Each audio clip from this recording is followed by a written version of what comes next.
Welcome to this explainer. Grab a seat and think of me as your senior consultant and strategic coach today, because we're going to unpack the absolute critical frameworks you need to evaluate and integrate AI acquisition successfully, well before a multi-million-dollar deal turns into a massive headache. If you're a professional looking to calibrate your AI judgment skills and manage some pretty sophisticated risks, you are definitely in the right place. Picture this. You're looking at a super exciting target company. On paper, they look fantastic. And then your CFO turns to you and drops this exact question. Do they have AI capability we should value? Or is their AI completely overrated? Today, we are going to calibrate your judgment so you can answer that confidently. Because honestly, most traditional M&A frameworks have absolutely no idea how to value AI assets. Here is our roadmap for today's masterclass. We'll cover the AI M&A challenge, the Research Institute shift, parallel integration timelines, a fintech acquisition case study, an AI risk governance checklist, and finally, avoiding common AI pitfalls. Let's get into it. All right, Section 1, the AI M&A challenge. Let's talk about exactly why your traditional frameworks are going to fail with AI. Usually in M&A, you assume assets are relatively stable, right? You integrate sales, you consolidate operations, and you move on. But AI brings a wild card to the table: extreme fragility. To put this in perspective, an AI model that was highly optimized and 95% accurate at the target company might instantly nosedive to 88% the second it hits your combined data environment. Why? Think of it like taking a rare exotic plant out of its native soil. AI models are trained on highly specific, delicate data distributions. When you shift the underlying data, the model drifts. It starts making mistakes, or worse, it hallucinates.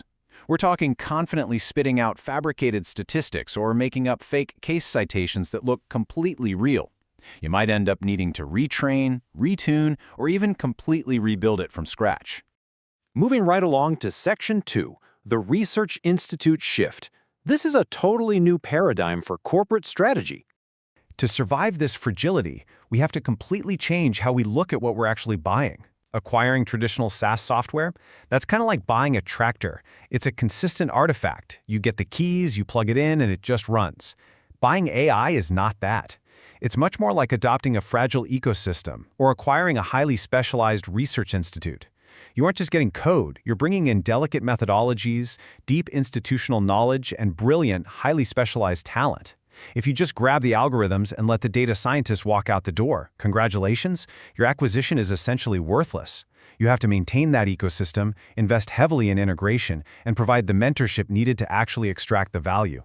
Which brings us to Section 3, parallel integration timelines. How do we actually manage this AI workstream?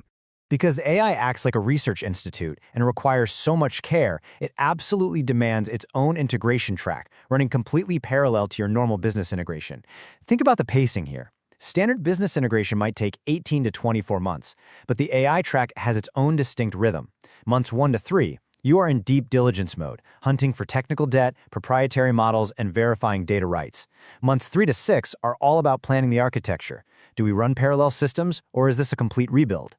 Months 6 to 12 are for executing the integration, running tests, and validating performance. And finally, months 12 to 18, that's where the magic happens. That's where you optimize, extend the models to new use cases, and start realizing those actual synergies. And listen, because it's on a completely separate timeline, you cannot use standard M&A retention metrics here. You need AI-specific success metrics. First off, are the models actually maintaining their accuracy post-integration? That's your model performance maintenance. Second, how fast are the acquired engineers getting productive in your larger tech stack? That measures team integration velocity. Third, are you extending these models to solve new problems faster? That's innovation acceleration. And finally, can you run these models more efficiently at scale to achieve cost synergies per inference? Let's make this real. Section 4, Fintech Acquisition Case Study, putting the framework into practice. Check out this concrete example. A financial services firm acquired a fintech startup for $200 million, primarily for its proprietary credit risk AI and speed advantage. Instead of just ripping out the model, they actually followed the Research Institute playbook. Step 1. They locked in the 12 data scientists with 18-month retention bonuses tied directly to integration success. Step 2.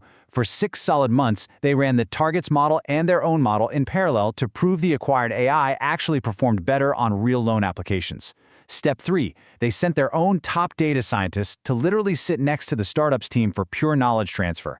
And Step 4, they ran controlled tests to ensure the model generalized to their specific underwriting standards.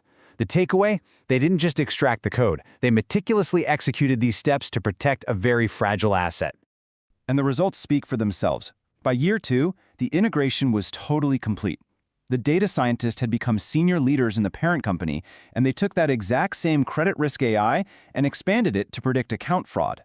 This disciplined, research-focused approach didn't just protect the asset, it massively compounded its value, effectively doubling that original $200 million acquisition cost. That is a massive win. Now for Section 5, AI Risk Governance Checklist. It is time to calibrate that board-level judgment. If you're a leader, simply asking is the model accurate is a surface-level question that totally fails to catch systemic risk. You need a quick checklist for evaluating task risk versus AI capability, focusing heavily on reversibility. Let's say you have a decision support tool, like a generative AI helping brainstorm content. The reversibility there is super high. If the AI hallucinates a fake quote or a terrible idea, a human reviewer spots it and simply ignores it. The governance rigor here can be moderate. You want to optimize for speed and learning. But consider an autonomous system making high-stakes employment decisions.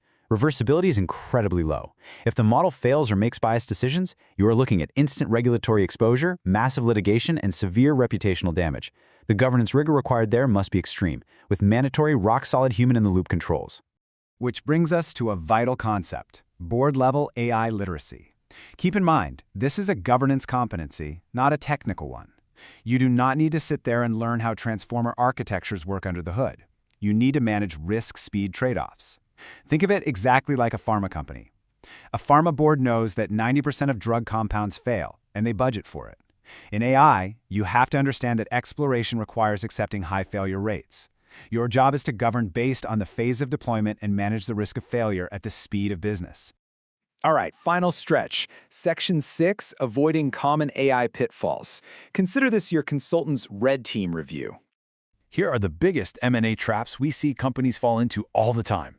1. Fragmenting AI teams too quickly. Break them up, and the institutional knowledge just vanishes. 2. Ignoring data ownership. If their AI advantage relies on proprietary data and you don't legally secure the rights to that data, you just bought a very expensive paperweight. 3. Assuming engineers are completely interchangeable. Remember, the genius who built the fragile model isn't necessarily the person who knows how to safely operate it. 4. Failing to account for the model drift and hallucinations we talked about earlier. And 5. Treating AI governance as some separate track. Never, ever create a rogue AI committee that gets to sidestep your standard, rigorous capital allocation gates. I absolutely love this perspective. The responsibility for responsible AI rests with the board, not the chief data officer. Your chief data officer can implement the frameworks for sure, but if the board treats AI governance merely as an IT issue to pass off to the CTO, they are actively abdicating their fiduciary responsibility. The board sets the expectations and holds management accountable, period. So, what is your immediate game plan for Monday morning? Simple. Put an AI specialist on your due diligence team and run a skeptical red team review. Play the devil's advocate. Ask the hard questions. What could actually go wrong here? Will key engineers jump ship? Are the data rights muddy? Do not sign a letter of intent without ironclad language regarding model and training data ownership. Otherwise, you're setting yourself up for massive intellectual property complications post-close. We are going to end on this vital question. Before you make another move with any AI M&A strategy, ask yourself, can you articulate your AI strategy in one sentence, and who specifically bears the responsibility for its outcomes? If you are hesitating or can't answer this clearly today, hit pause on your acquisitions. Revisit your strategy, treat your AI assets like the fragile research institutes they are, and take total command of your AI future. Thank you for joining me for this explainer. Now go out there and use that calibrated judgment. Catch you next time.